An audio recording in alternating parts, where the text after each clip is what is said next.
Praise Jesus. We should not be ignorant of Satan's devices or plans. సాతానుడి యొక్క కుతంత్రములను మనము ఎరుగని వారము కాము.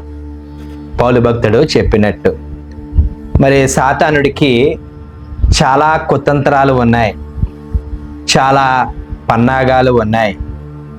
మరి కుతంత్రం సింగులర్ కాదండి, ప్లూరల్, చాలా ఉన్నాయి. మరి పన్నాగం సింగులర్ కాదు, ప్లూరల్, పన్నాగాలు ఉన్నాయి. సాతానుడికి ఓవరాల్గా చాలా ప్లాన్స్ ఉన్నాయి.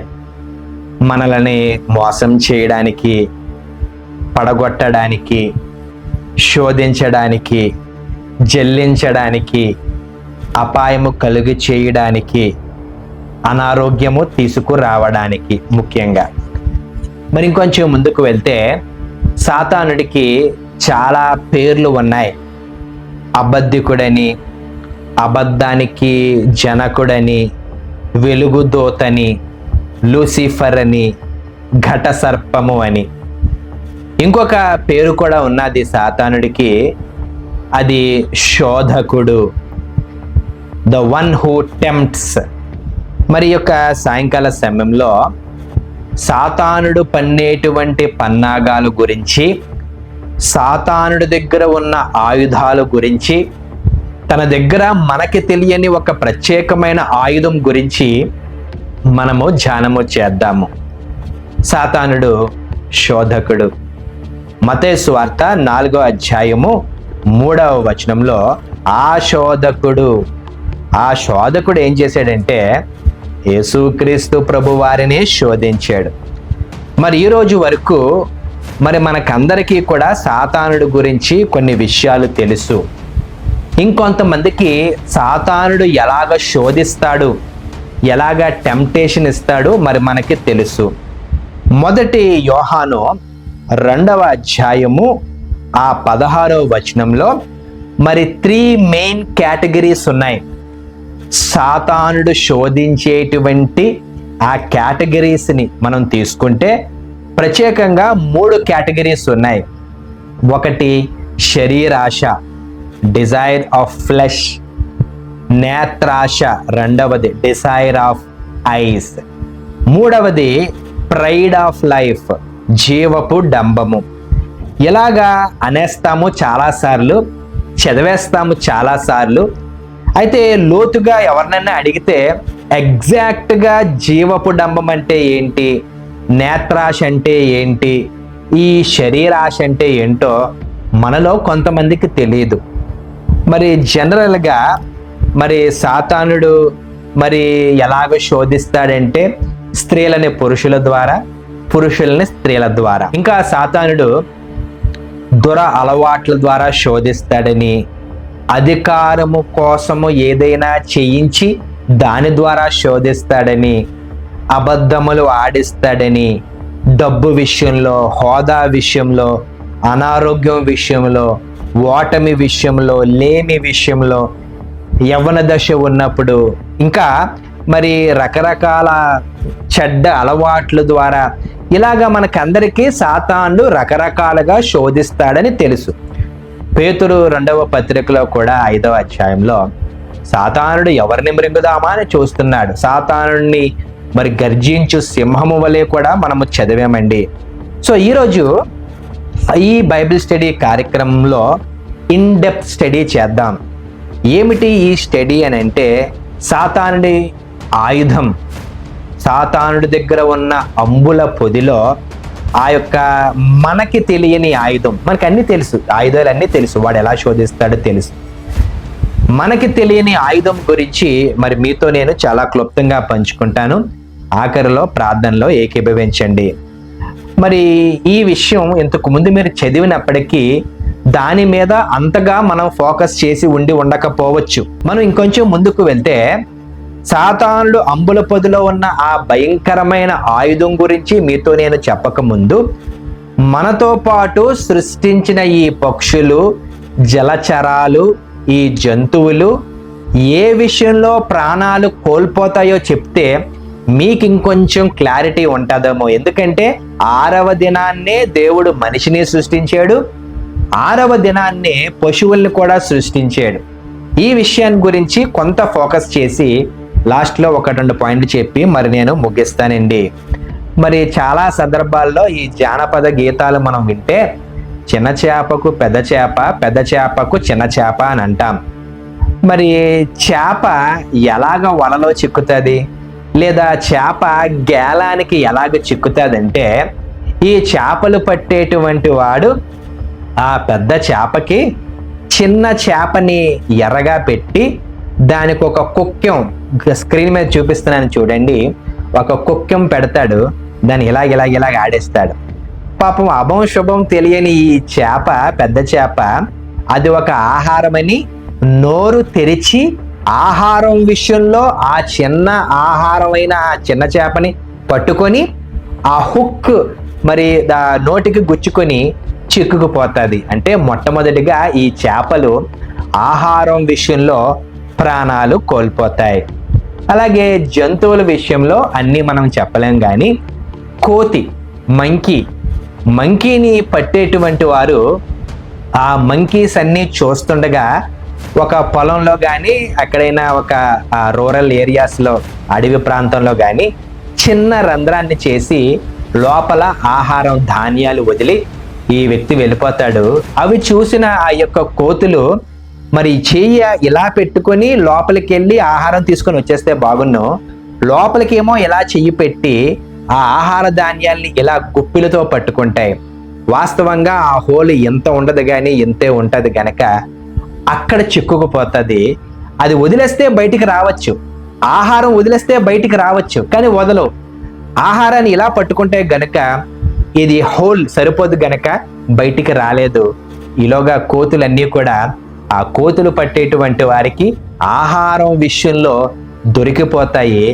మరి ఆ తర్వాత రకరకాలుగా హింసించబడతాయి. ఇంకొంచెం మనం ముందుకు వెళ్తే పక్షుల విషయంలో కూడా బైబిల్లో వేటగాని ఉరి అనేక సార్లు మనం చదివాం. అంటే పక్షులకి ఆ ధాన్యాన్ని, ఆ గింజల్ని చెల్లి మరి అక్కడ ఉచ్చుల్ని కడతాడు. ఎప్పుడైతే పక్షి ఆ ఆహారం గురించి, ఆ ఆహారం విషయంలో వెతుకులాడి ఆ దగ్గరికి వెళ్ళి అడుగేస్తుందో ఆటోమేటిక్గా ఆ యొక్క మరి ఆ దారం టైట్ అయిపోయి మరి ఆహారం విషయంలో ఈ పక్షులు దొరికిపోతాయి. సో ఇప్పుడు మీకు అర్థమైపోయి ఉంటుంది సాతాను దగ్గర ఉన్న ఆయుధం దేని గురించి అని. మరి సాతానుకి ఉన్న ఆయుధాలలో ఒక ఆయుధము మనల్ని పడగొట్టడానికి, శోధించడానికి, అనారోగ్యము కలిగి చేయడానికి, ప్రత్యేకంగా తిండి, ఫుడ్, భోజన ప్రియులు, గ్లట్టని అని అంటారు. మరి ఇది సాతానుడి యొక్క ఆయుధం అంటే నాకు ఆశ్చర్యం వేసింది, మీకు కూడా ఆశ్చర్యం వేయచ్చు.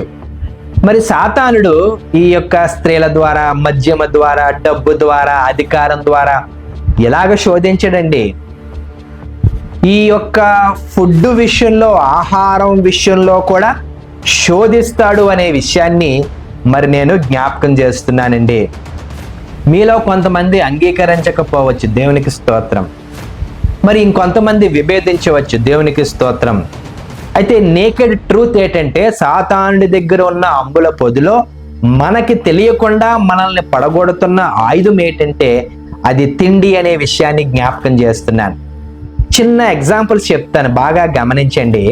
చాలా కుటుంబాలు, కొన్ని సందర్భాల్లో మేము కూడా, ఒకవేళ పెళ్ళి ఆ తర్వాత మరి రిసెప్షన్లో భోజనాలు అంటే పెళ్ళికి అంతగా ప్రాధాన్యత మనలో చాలా మంది ఇవ్వరు.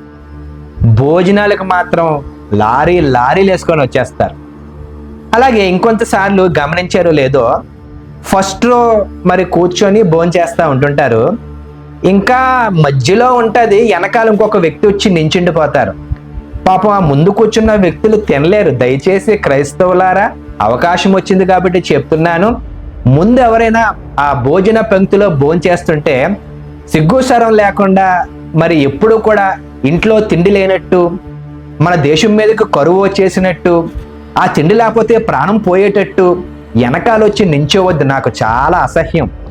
మరి నేను రీసెంట్గా కూడా నేను గమనించాను, ఇంకా చక్కగా ఫుడ్ని ఎంజాయ్ చేస్తున్నాను, వరుసగా వచ్చేసారు. నేను ఎవరో సెక్యూరిటీ వాళ్ళు కానీ వచ్చారా, బౌన్సర్స్ కానీ వచ్చారా అనుకుంటున్నాను. కాదు, మన క్రైస్తవులే భోజన ప్రియులు. అంటే భోజనానికి ఎంత ప్రాధాన్యత ఇస్తున్నారు. ఇంకొంచెం ముందుకెళ్తే పెళ్ళైనా తద్దినమైనా మంచి శుభకార్యమైనా చాలా కుటుంబాలు వాడే వర్డ్ ఏంటో తెలుసా? భోజనాలు.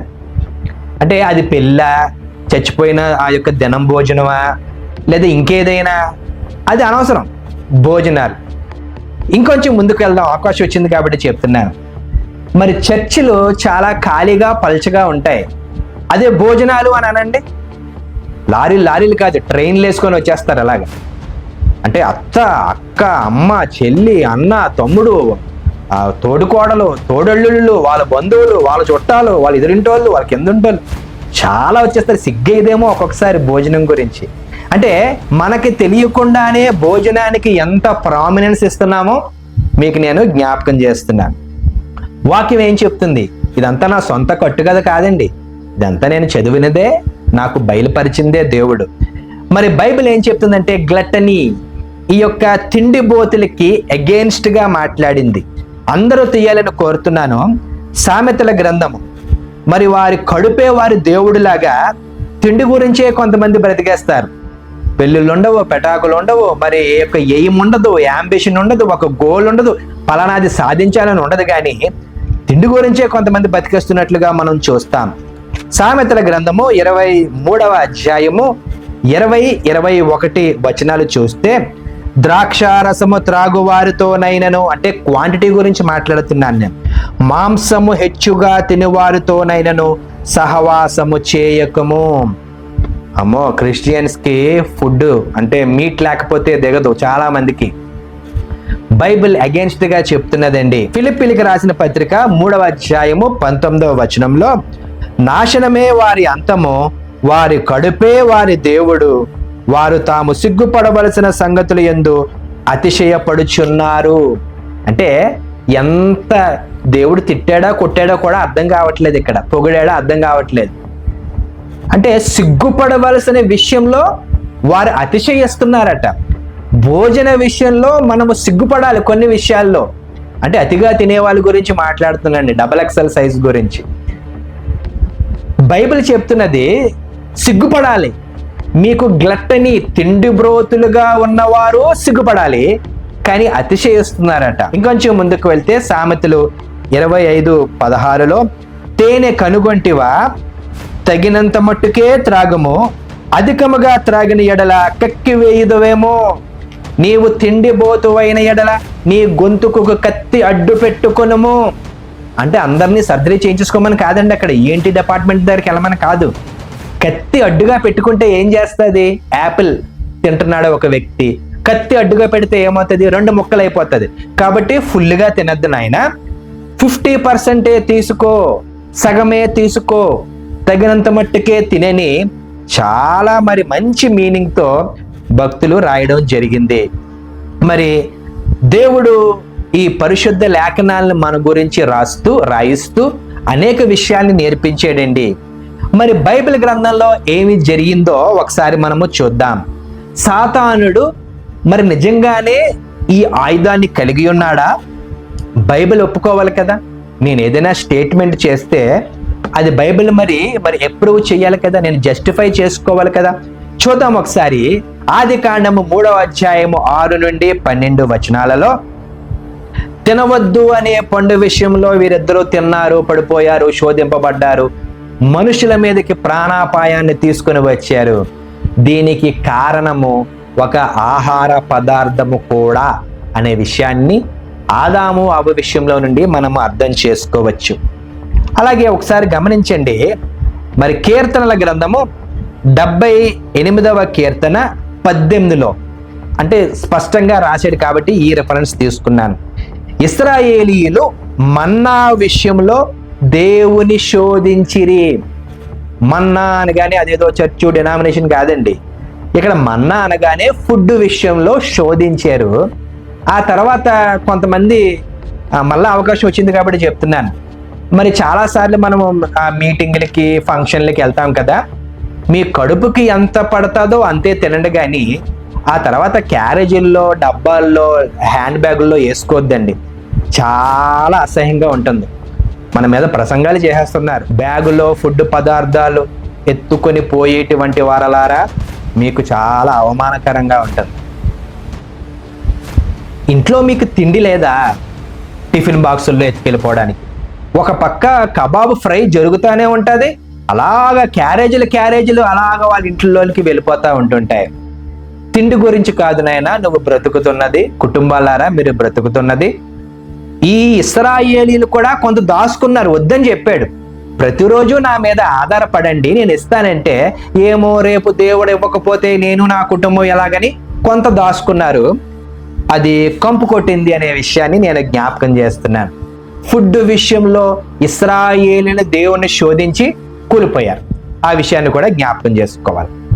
అలాగే ఈ యొక్క ఆదికాండము 25వ అధ్యాయము 29 నుండి 34 వచనాలలో మరి ఇక్కడ ఒక ఇద్దరు అన్నదమ్ముల్ని చూస్తాం, ఏశావు యాకోబు. మరి జ్యేష్ఠత్వాన్ని అమ్మేసుకున్నాడు. ఎర్రగా కనబడుతున్నది, అది పాయసమో తెలియదు, ఆ రంగు నీళ్లు కలిపిన ఆ యొక్క మరి షర్బత్తో తెలియదు, రసనాయో తెలియదు, ఆ యొక్క మరి ఏదైనా జ్యూసో తెలియదు, రక్తమో తెలియదు, మరి ఏటో మనకు తెలియదు. ఎర్రగా ఉన్నది, ఇంగ్లీష్లో స్టూ అని ఉంది. ఆ ఎర్రగా కనబడేసరికి అంటే తన యొక్క నైజాన్నే మర్చిపోయాడు. తిండి విషయంలో జ్యేష్ఠత్వాన్ని అమ్మేసుకున్నాడు. మరి యాషావు అంటే తిండి, సాతానుడు తిండిని ఎలాగ ఉపయోగిస్తుందో చూసారా? ఈ జ్యేష్ఠత్వం విషయంలో తిండి, ఈ యొక్క మన్నా విషయంలో తిండి. అలాగే ఎంతకు చెప్పాను నేను, మరి ఆదికాండంలో ఆ యొక్క ఆదాము అవ్వ విషయంలో తిండి. అలాగే షడ్రక్ మెషక్ అబెద్నిగో విషయంలో కూడా, దానియేలు విషయంలో కూడా, దానియేలు గ్రంథంలో రాజు అంటాడు మరి మీకు అందరికీ కూడా మంచి ఫుడ్ని ఇస్తాను అంటే రాజు తిండిని పెట్టి శోధించడానికి ట్రై చేశాడు. అంటే వాస్తవంగా రాజు కాదు, సాతానుడు. దానియేలు గ్రంథంలో కూడా తిండి ఎలాగో శోధన తీసుకొచ్చిందో అఫ్కోర్స్ వారు రిజెక్ట్ చేశారు. దేవునికి స్తోత్రం. మీరు గ్రహిస్తారనే విషయం జ్ఞాపకం చేస్తున్నాను. అలాగే మత్తయి సువార్త 4వ అధ్యాయం, ఈ లెంటి దినాల్లో తెగ చదివేశాం ఈ వాక్య భాగాల్ని. యేసుక్రీస్తు ప్రభు వారు శోధింపబడ్డారు సాతానుడు ద్వారా, నిజమే. యేసుక్రీస్తు ప్రభు వారికి ఇమ్మీడియట్ నీడ్ ఏంటి? 40 days డే అండ్ నైట్ ఆయన ఏమి తినలేదు, చుక్కల నీరు తాగారు. మరి వెంటనే సాతానుడు గ్రహించేసి ఈయనకి ఆహారం కావాలి కదా అని ఆ 4వ అధ్యాయం 3వ వచనంలో ఆ శోధకుడు ఆయన యొద్దకు వచ్చి నీవు దేవుని కుమారుడు అయితే ఈ రాళ్ళు రొట్టెలుగునకుటు ఆజ్ఞాపించమనను. సాతానుడు యేసుక్రీస్తు ప్రభువుని శోధించింది దాని ద్వారా దీని ద్వారా కాదు, కానీ మొట్టమొదటిగా మరి ఫుడ్ విషయంలో. Now it is very clear, food సాతానుడి యొక్క ఆయుధము.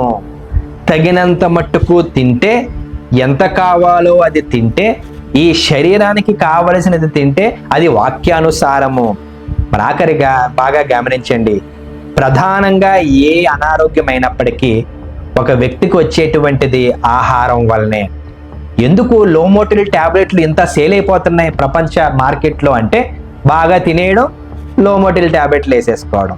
అంటే తిండి చాలా ప్రధానంగా శరీరాన్ని, దేవుడు ఈ శరీరము పరిశుద్ధాత్మకి ఆలయం అని చెప్తే దాన్ని పాడు చేసేసుకుంటున్నాం. మిగతా విషయాలు కాదు, కానీ ఈ తిండి విషయంలో ఎక్సెస్ ఫుడ్, గ్లట్టనీ, ఇది సాతానుడి యొక్క ట్రాప్ అండి. ఈ హార్ట్ అటాక్లు గట్రా చాలా మందికి ఎందుకు వస్తాయంటే ఎక్సర్సైజ్ లేకపోవడము, బాగా తినేయడం, బాగా మీట్ తినేయడం, అందులో ఆ యొక్క ఫ్యాట్ మరి చేరిపోవడము, ఆ రక్తం బ్లడ్ హార్ట్కి పంప్ అవ్వకపోవడము. కాబట్టి శరీరాన్ని కాపాడుకోవాలి. దేవుడు మనకి ఇచ్చిన ఈ యొక్క శరీరాన్ని కాపాడుకోవాలి. ఎలాగంటే ఆహారము మితముగా తీసుకోవడం వల్ల కూడా. మరి పెళ్ళిళ్ళలో చాలా గొడవలు అవుతాయి.